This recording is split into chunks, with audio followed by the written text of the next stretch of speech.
Hi, Alice Freeze Cracked here.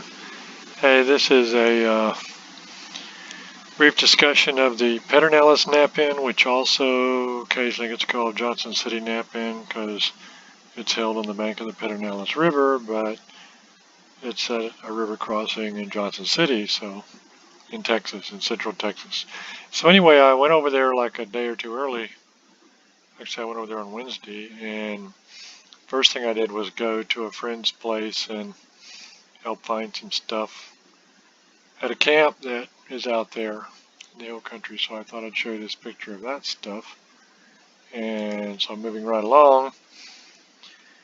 The next morning I went to one of my favorite crossings of the Llano River, which is about half an hour away from Johnson City, and got back in touch with the bedrock granite that makes up the riverbed there, and went and walked around and looked at some rocks, which I like doing. So anyway, hey, look, we're at the knapin. And again, one of the first people there was Jim Hopper from Oregon, the fog master, and there was a lot of interest in the stuff that he makes.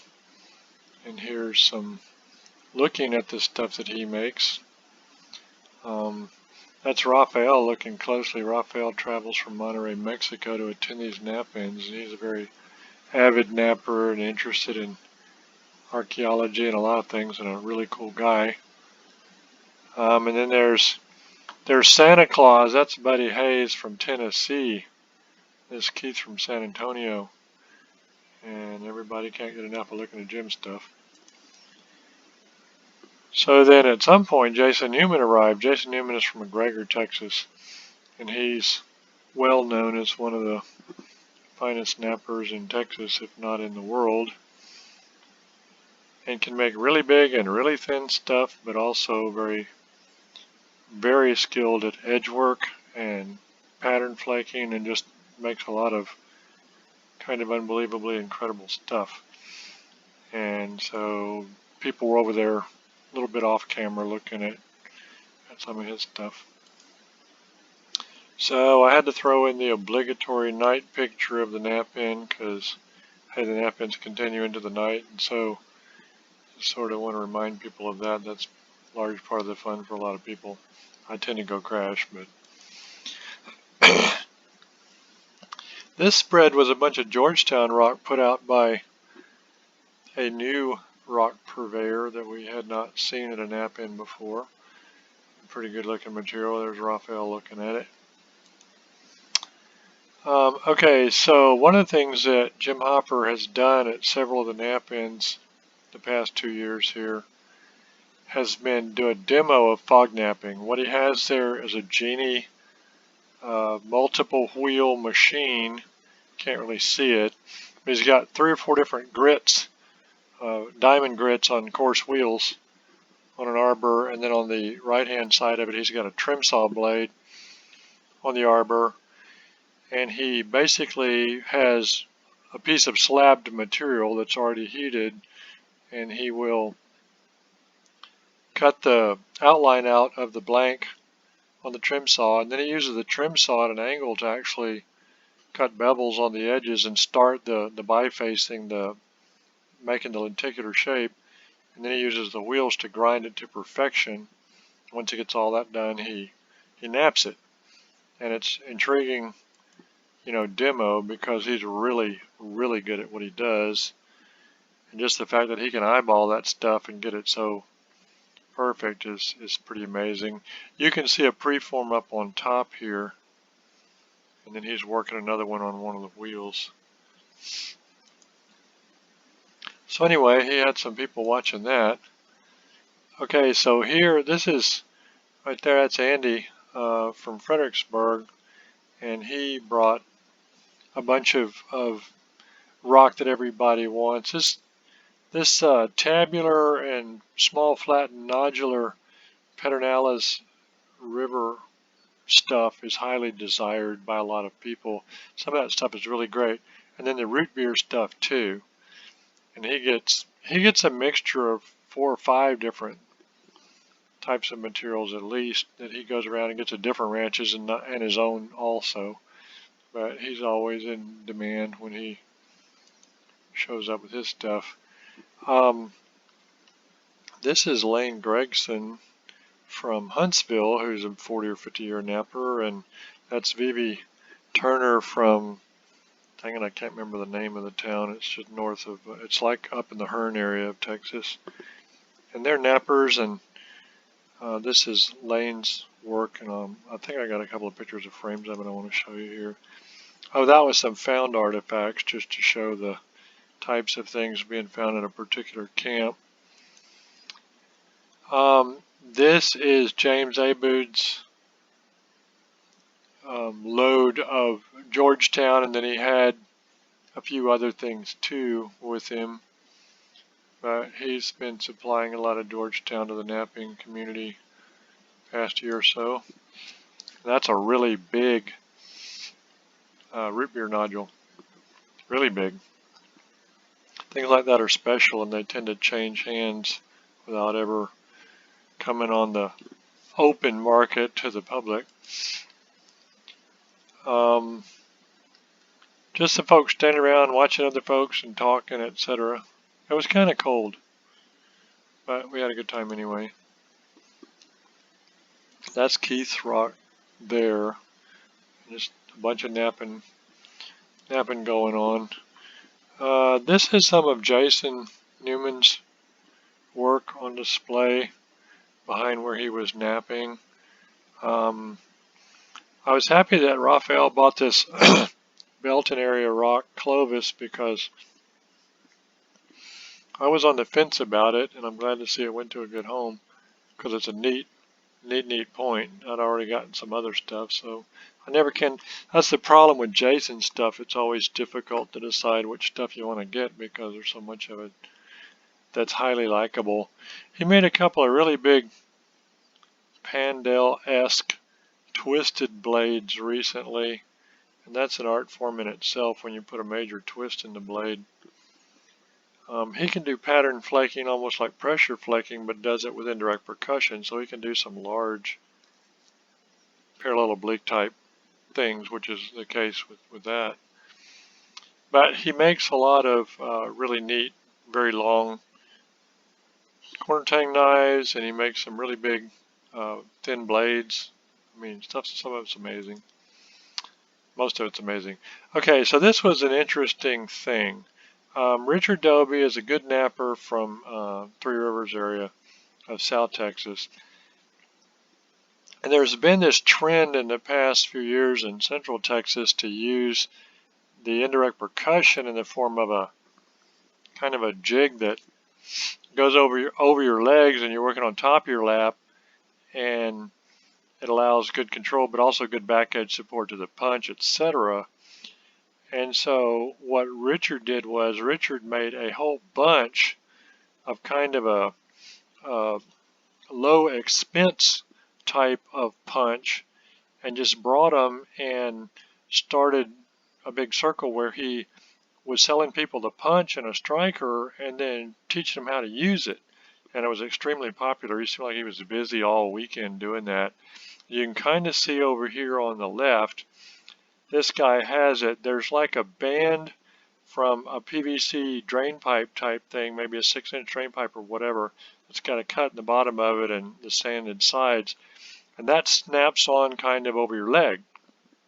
And then there's like a carriage bolt coming up through that, through the back end of maybe a 1-inch Delrin punch, 1-inch diameter Delrin punch. You got a wing nut holding it on top, so your punch can move back and forth left and right a little bit, but it doesn't go backwards. And so then he's got about 1/4 inch, I think, copper bit in there with a bevel ground on it, and that's the indirect. And then he's striking it with a larger piece of Delrin, or you can use whatever you wanted to, whichever striker you think would be the proper amount of mass and speed and compressibility for whatever type of flakes you're trying to take. But anyway, I thought that was really neat, and really probably will help a lot of people to have those things, and a very affordable way of getting into the indirect game. So Okay, this, I said I was going to show some of Lane's work. This is one of Lane's cases, and all this stuff is opal, opalized wood from his area, most of it from Walker County, Texas. And opal, if you've never napped opal, it's a pain to nap because it's extremely brittle.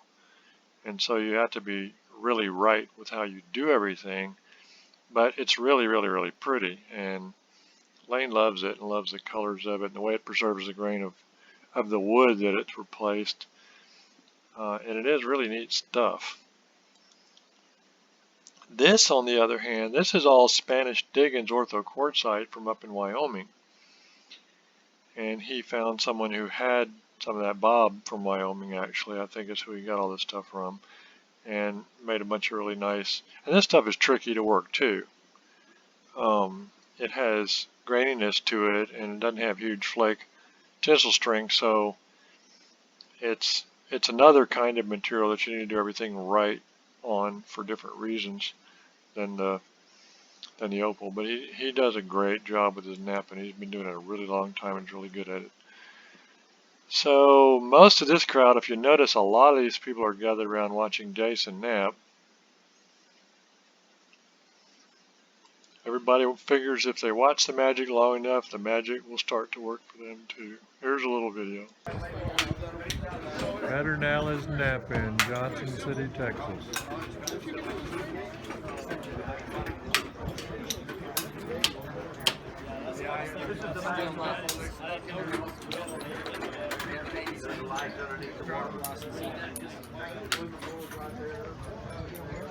Like I said, it's a short video, but I'm always wanting to go around and video everything and everybody so that I can show it to y'all. But on the other hand, I don't want the camera shy folks not wanting to talk to me anymore because they figure I'm exploiting their presence at a nap-in or something. I don't know. Anyway, so this was Richard Dobie. He has, for some of the nap-ins, he's brought a few frames of his work. In some cases, at the nap-in they have in October in Llano, he's displayed a lot of his work, and it's good because number one, he does great work and is prolific, makes a lot of stuff. But I think it's good for people to be able to look at the stuff because you really can advance your own work by seeing what others have done, because you find out, okay, well, this is possible. I know it can be done, so how do I learn to do it? And that can be very helpful in the advancing your own work. This I just wanted to show you because it's a real cool piece of Mexican rainbow obsidian, and that's kind of a classic example of Jim Hopper, one of Jim Hopper's preferred point styles that he makes. I think it's an Elko style, which is not one from around Texas, but he makes a lot of them in this kind of style, and they look nice. They have good form to them. This is more of a jelly kind of gee whiz obsidian also, and I like the paleo lanceolate points a lot. That's kind of my favorite thing. So anyway, and then here's another one of those other style, but this is Deschutes jasper from out there. He's been associated or worked with Richardson Rock Ranch out there for a long time, and he really has a lot of gee whiz materials. Works some high color and desirable kinds of materials, but I thought that point was really cool. I'm almost to the end of this presentation. I thought I'd show you this. This came from that same camp that I showed you this stuff from earlier. I thought I'd show you this though because it almost looks like an old boy was,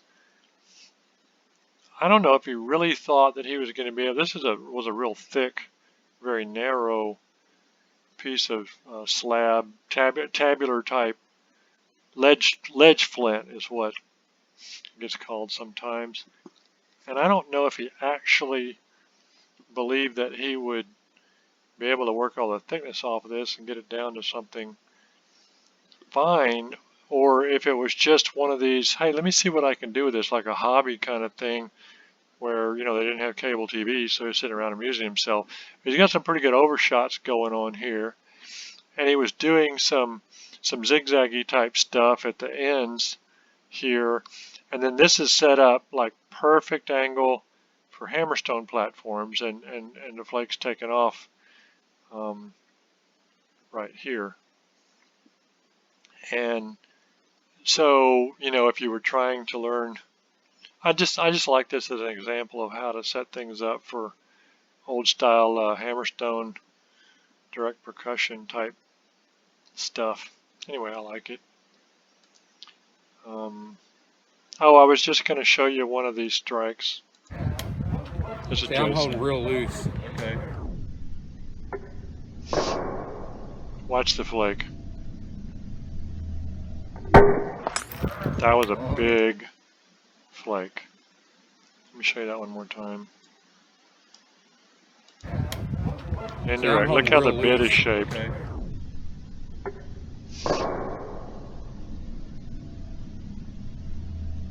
I don't know if you saw that big old potato chip come off of there, but that was a glorious flake, and that's one way to do extreme thinning. The striker he was using was a solid copper with I think a little shrink wrap or something around it to kind of slightly attenuate the shockiness of it. But basically, one of the major tricks on doing what he just did is holding that rock just right to where, and getting the angle perfect to where all that force was going across it instead of down or anything. Okay, so